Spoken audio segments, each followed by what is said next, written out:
मई का महीना भीषण गर्मी की दस्तक देता है, लेकिन इस बार स्थिति थोड़ी सी बेहतर है क्योंकि मौसम में कई बदलाव देखे जा रहे हैं। इसी महीने ग्रहों की एक विशेष स्थिति भी बनती है जिसे नवतपा कहा जाता है।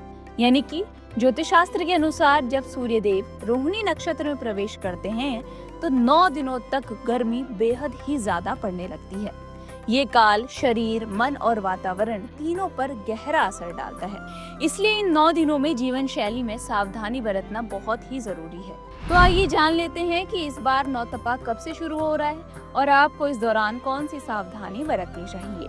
हिंदू पंचांग के अनुसार इस साल सूर्यदेव 25 मई को सुबह 3:27 पर रोहिणी नक्षत्र में प्रवेश करेंगे और वो 8 जून तक इसी नक्षत्र में रहने वाले हैं। रोहिणी नक्षत्र के स्वामी चंद्रमा है और जब सूर्य इस नक्षत्र में प्रवेश करते हैं तो सूर्य और चंद्रमा का ये मिलन वातावरण में गर्मी को चरम पर पहुंचा देता है। इसी कारण इस अवधि को नवतपा कहा गया है, यानी कि 9 दिनों तक सूर्य का तेज बेहद ही अधिक हो जाता है। अब जान लेते हैं कि नवतपा में आपको क्या करना चाहिए।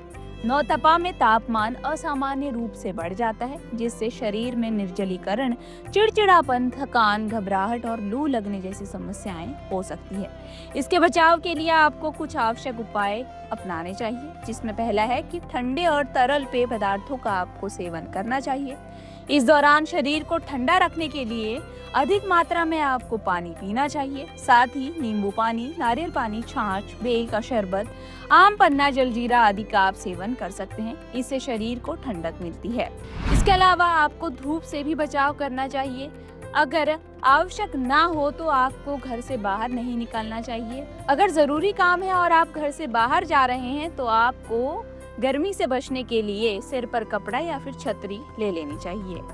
इसके अलावा आपको धूप से बचने के लिए आंखों को भी बचाना चाहिए।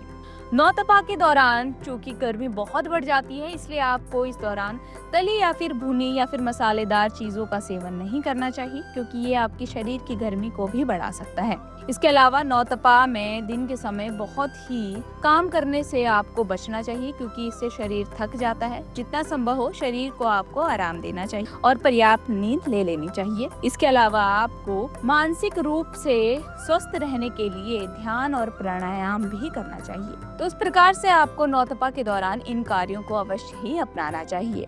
अगर आप ज्योतिष से जुड़ी अधिक जानकारी प्राप्त करना चाहते हैं तो डाउनलोड करें माई ज्योतिष ऐप। एस्ट्रोलॉजी से जुड़ी लेटेस्ट जानकारी के लिए फॉलो करें माई ज्योतिष का फेसबुक और इंस्टाग्राम पेज।